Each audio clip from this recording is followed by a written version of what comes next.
membahas pembelajaran daring bagi mahasiswa. Nah, yang pertama kita akan membahas tentang pengertian pembelajaran daring. Apa sih pembelajaran daring itu?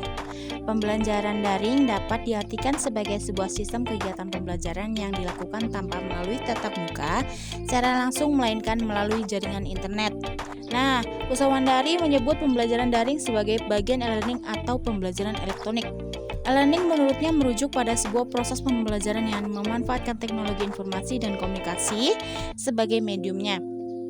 E-learning merupakan hasil integrasi sistematis atas komponen-komponen pembelajaran yang tetap memperhatikan mutu sumber belajar serta berciri khas adanya interaksi pembelajaran lintas waktu juga ruang.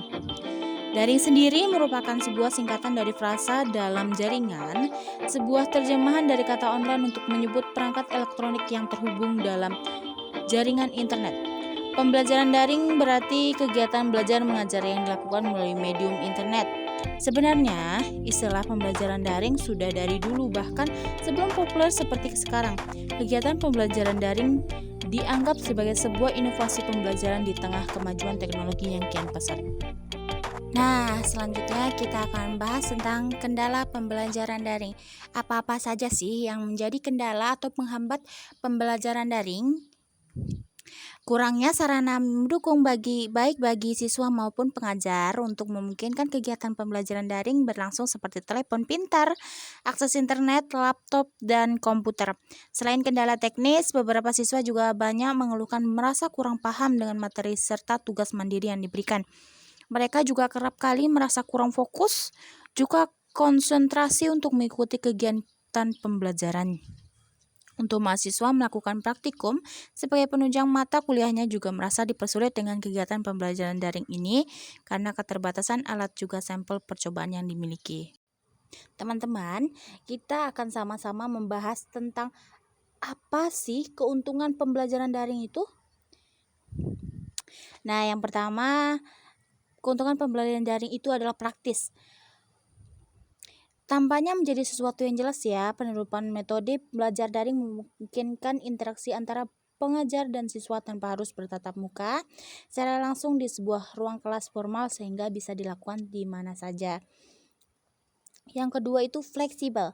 Keuntungan kedua yaitu fleksibel khususnya dari segi waktu. Fleksibel memungkinkan bagi pengajar juga siswa tidak begitu terikat waktu yang ketat dengan jadwal-jadwal yang sudah ditetapkan. Tanpa adanya jadwal ketat, sering dapat kita jumpai bahkan beberapa kelas menyampaikan materi-materi pembelajaran pada waktu malam hari. Yang ketiga, efisien. Selain dalam hal waktu, efisien yang ditawarkan dalam pembelajaran daring adalah efisiensi dalam hal tenaga juga biaya. Efisiensi tenaga melihat pada pengajar juga siswa tidak perlu menghabiskan tenaganya untuk menempuh perjalanan menuju sekolah untuk melakukan kegiatan belajar mengajar. Efisiensi biaya diantaranya terkait penggunaan kertas atau buku yang jarang digunakan, juga biaya untuk mengisi bahan bakar kendaraan, juga biaya lain seperti uang bekal dan lain sebagainya. Yang keempat, dokumentasi yang mudah. Sekarang ini sudah banyak fitur-fitur merekam gambar di laptop yang dapat digunakan. Mudah kita akses untuk mendokumentasikan materi yang disampaikan melalui platform telekonferensi. Dengan ini kita tidak perlu khawatir dengan tidak lengkapnya catatan yang dibuat selama penyampaian materi. Cukup mengaktifkan fitur perekam gambar atau video, kita bisa menyimpan materi yang disampaikan dan mengaksesnya kapan saja dengan mudah. Yang kelima, belajar privat. Melalui pembelajaran daring, penyampaian materi yang disampaikan oleh pengajar bisa terasa lebih personal karena melalui platform telekonferensi seperti Zoom atau Google, pengajar juga siswa dapat terhubung dalam satu waktu melalui sebuah layar kaca. Yang keenam adalah up to date. Pembelajaran daring dianggap merupakan metode pembelajaran yang cukup efektif khususnya untuk pelajar masa kini karena kedekatan mereka dengan teknologi seperti gadget, internet. Dengan penggunaan teknologi ini, mereka tetap dapat mengikuti perkembangan zaman dengan menerapkan melalui kegiatan pembelajaran.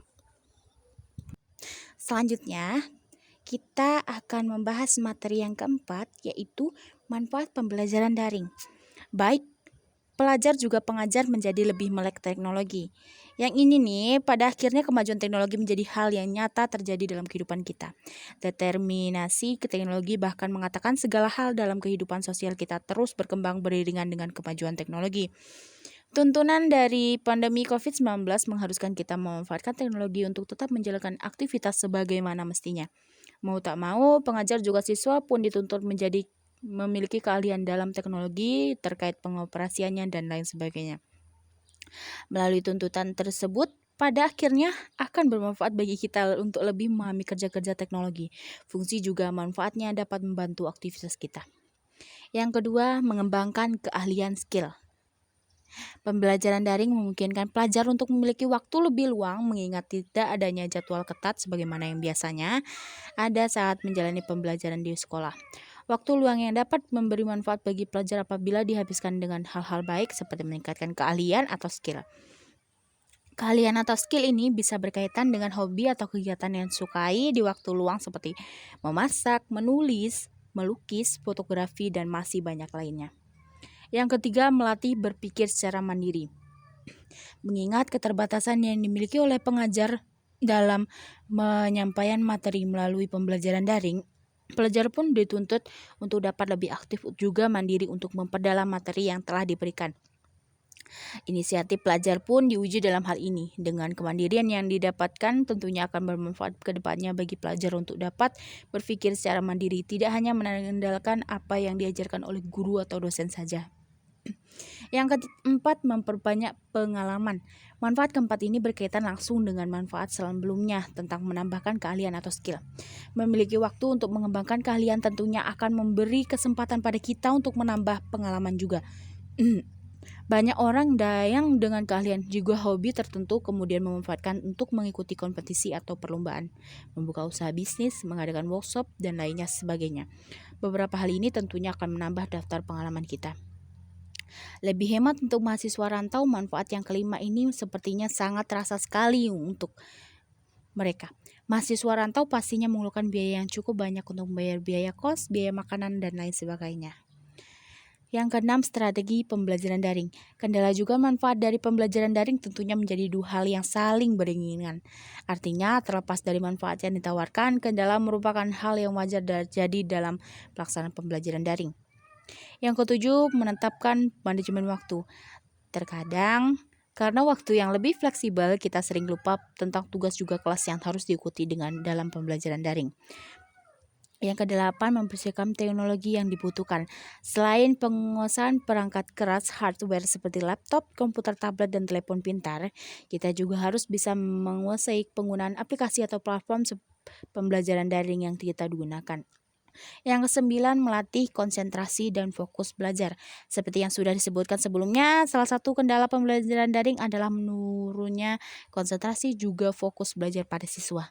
Sebenarnya hal ini wajar sekali sih, karena keterbatasan pengajar tidak bisa menguasai siswanya sebagaimana di ruang kelas biasanya.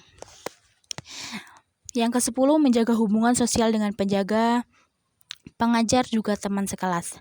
Karena tidak lagi bisa bertemu langsung dengan teman-teman sekelas juga pengajar, terkadang kita hanya mengandalkan pertemuan dengan mereka lewat kelas daring saja. Padahal menjaga hubungan dengan mereka di luar kelas tidak ada salahnya juga loh. Bahkan mungkin bisa bermanfaat dalam hal memperbanyak koneksi yang pastinya akan sangat membantu kita ke depannya. Teman-teman, dalam materi yang kelima ini kita akan membahas tentang siapkah guru menghadapi pembelajaran daring. Dalam bidang pendidikan, proses pembelajaran daring dari tingkat dasar sampai tinggi mengalami perubahan yang drastis. Perubahan itu terjadi dari tatap muka menjadi pembelajaran secara daring dengan cara guru dan peserta didik melaksanakan kegiatan mengajar dari rumah masing-masing. Awalnya, guru dan peserta didik juga gagap dalam menghadapi pembelajaran daring ini.